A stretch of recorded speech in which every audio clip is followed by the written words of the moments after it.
Hello students, so we are going to continue our chapter force and laws of motion.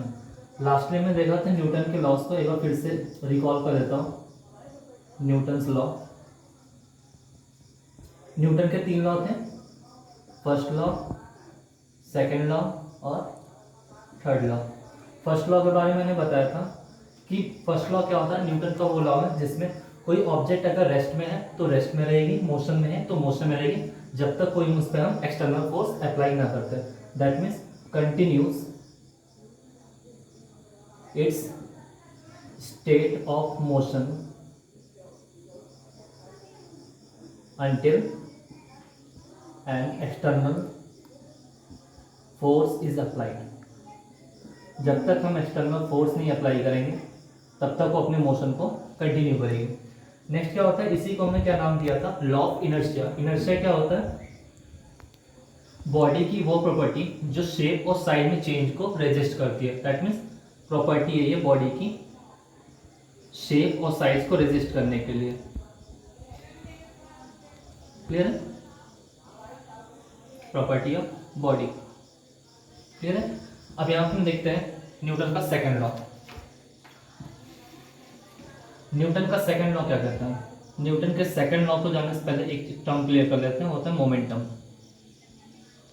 Momentum क्या होता है, momentum को define किया गया कि किसी भी ऑब्जेक्ट के, इसे डिनोट करते हैं पी से, और इसे क्या कहा गया कि कोई भी ऑब्जेक्ट है अगर उसके प्रोडक्ट ऑफ मास और इसके वेलोसिटी के प्रोडक्ट लिया जाए, that means product of its mass and velocity, किसी ऑब्जेक्ट के लिए उसका मास दैट इज m और उसकी वेलोसिटी का प्रोडक्ट कर दिया जाए तो उसका क्या होता है, वो मोमेंटम।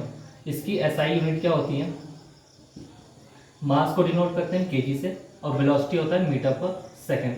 तो ओवरऑल यूनिट इसकी क्या होती है, केजी मीटर पर सेकेंड।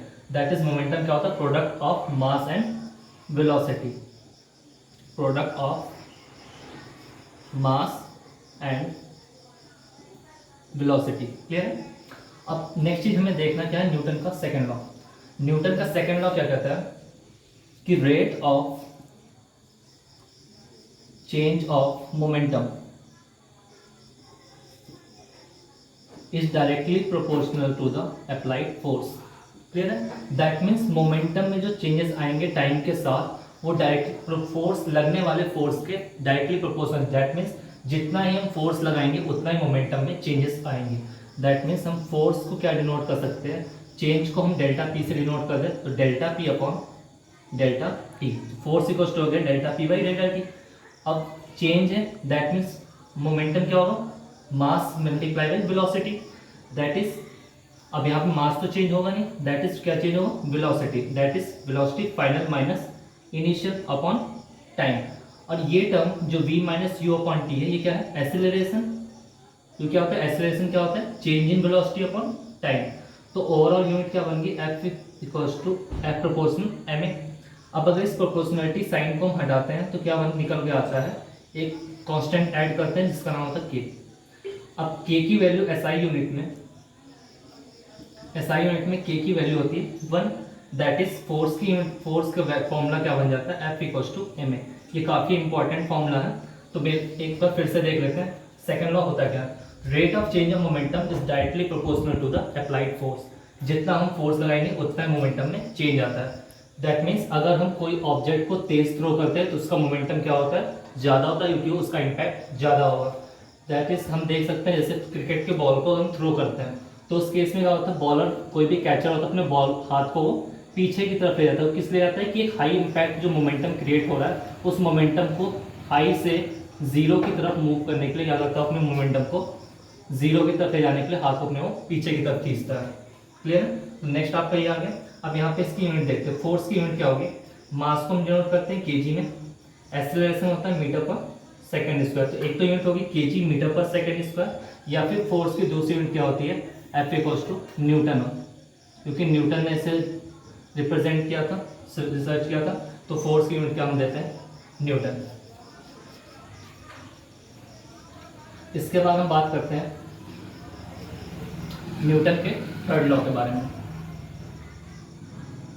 अब थर्ड लॉ क्या कहता है, थर्ड लॉ सबसे सिंपल है। थर्ड लॉ क्या कहता है, टू एंड एवरी एक्शन